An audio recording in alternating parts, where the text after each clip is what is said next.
Hey guys, Paolo from CongoChops.com here, and welcome back to our Quick Tip Lesson Series, where we're uploading new tutorials every Wednesday and working on some different fills, phrases, and concepts that you can incorporate into your conga playing. Now, remember that these lessons are geared towards players with a bit of experience, so if you're brand new to the instrument, take a second to swing by CongoChops.com and check out our Congas 101 and Conga Fundamentals courses before you jump in. Now, if you haven't already, help us out by giving this video a like, subscribing to our channel, and turning on your notifications for the channel so you can know when our next lesson drops. This week we're going to expand on the material from last week's tutorial on transitional fills. So feel free to check out that lesson first if you haven't already. Today we're going to look at a couple different ways that we can create variations on last week's transitions by adding or taking away notes and changing how we approach them. So for this first example, all we're going to do is play two low drum muffle tones on the and of 3 and beat 4, followed by a low drum open tone on the downbeat of the following bar. Now let's work on this as a 4-bar phrase, with the transition happening in bar 4 that'll lead us into the following 4-bar phrase.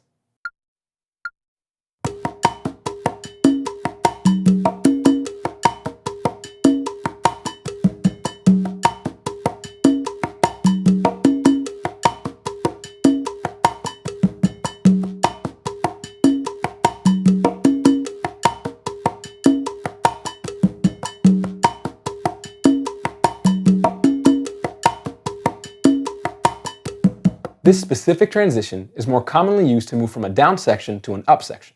But depending on the tones and the intention you play this figure with, you can feel free to adapt it to move dynamically down from an up section as well. Just make sure that you clap the clave along to this and every example so you can start to understand how the accents lie in respect to the clave. For this next transition, we'll again be working on a phrase that we can use to transition up from a down section. But this time, we'll approach our low drum open tone with a couple extra notes on the 4th bar of each 4-bar phrase. This means that the approach will happen on the 3 side of the clave and lead us into the 2 side, which is the first bar of our following 4-bar phrase. Let's check it out.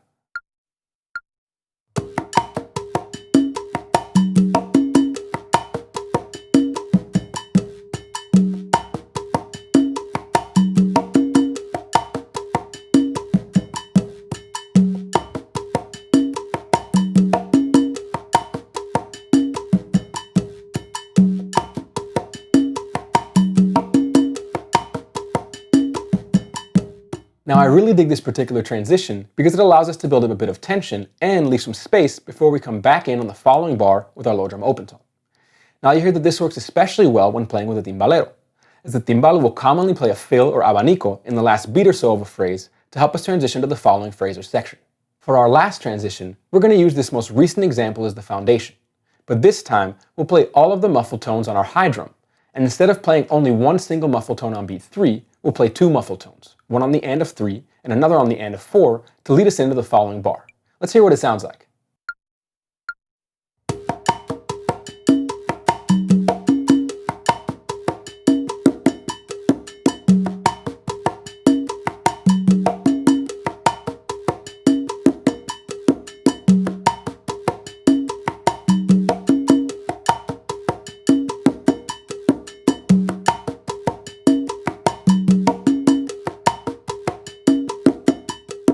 So now that we have the 3 transitions, let's work on using them to move up from a down section within an 8-bar phrase.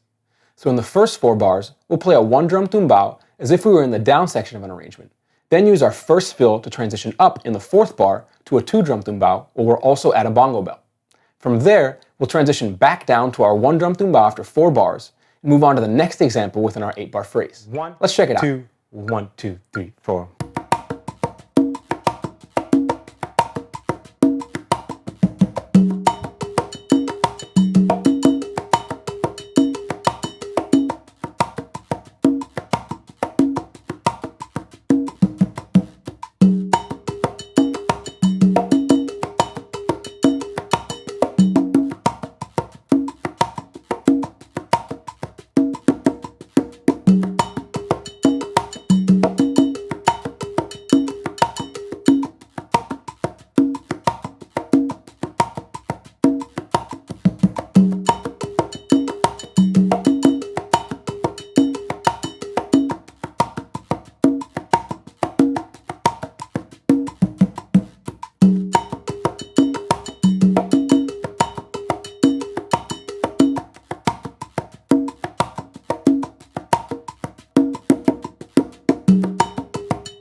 each of these transitions has its own feel and function depending on how you use them.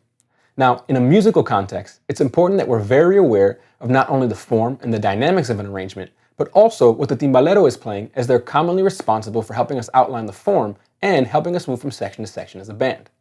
Now, in a situation where you have some experience playing with a particular timbal player, you can always gauge or even work out beforehand whether you want to play some of the more simple transitions, the ones with a few more notes, or just continue laying down the groove and maybe only supporting the following section with a low drum open tone on beat 1 from time to time.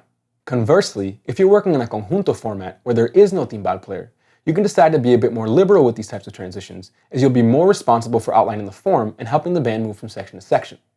Not to mention that in a live situation, by playing some small fills in the last bar of a phrase to help prepare the next section, you'll give the bongo player some time to pick up their bell.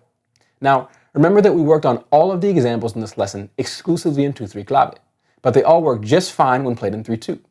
All we'd have to do is make sure that the accents of the tumbao in the bars that precede and follow the transitions respect the clave so that it's always clear which side of the clave we're on. Now, these types of transitions are something that you'll hear used more deliberately in a modern context.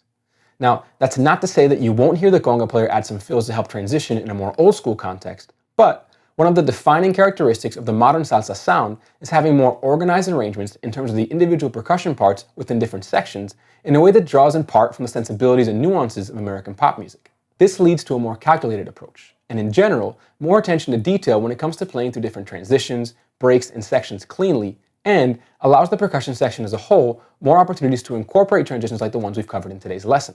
Now, this is ultimately something that you'll develop a feel for the more you listen to and analyze different songs, styles, and players.